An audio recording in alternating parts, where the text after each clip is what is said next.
Naniwala ka ba sa kasabihan na ang opportunity ay minsan lang dumarating sa buhay mo? Ako, naniwala ako dyan. Dahil ang opportunity, minsan lang talaga darating sa buhay mo. Pag hindi mo yan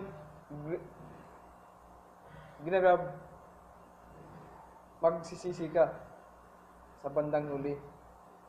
Sasabihin mo, ay, sana sumali pa ako noon. Hindi sana nabago na ang buhay ko ngayon.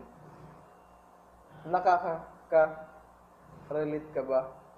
Ako, nakaka-relate ako dahil ganyan ako noon. Pero ngayon, hindi na. Ako nga pala si Ever Solioso, isa ng 100 manager ng MMM Global Community. Ang masasabi ko lang about sa MMM Managerial School was great. Grabe.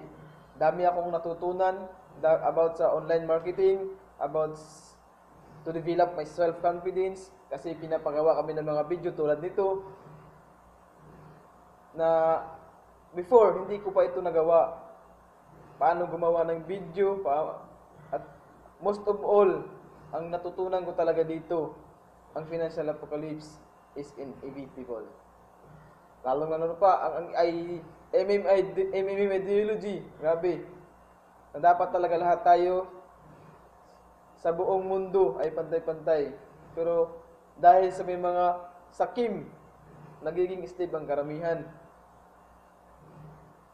At nalaman ko din, ang bankers, financiers, alam mo na, sila pala ang gumagasta ng mga pera ng mga mahihirap. Salamat sa upline ko. He introduced me this MMM to my mentor, Ana, Sir Roman, at si Andrew at Sir Ihar. Salamat po sa inyo for sharing this opportunity sa mga Pilipino tulad ko. Isa lang po ang masasabi ko. In just 3 weeks doing this MMM, sharing this MMM, unti-unti nang nabago ang buhay ko dahil sa MMM.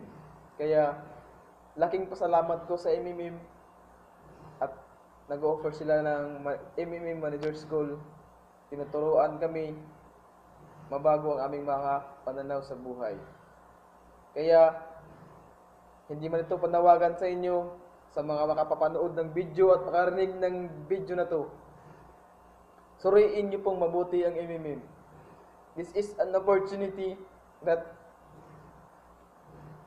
life-changing talaga.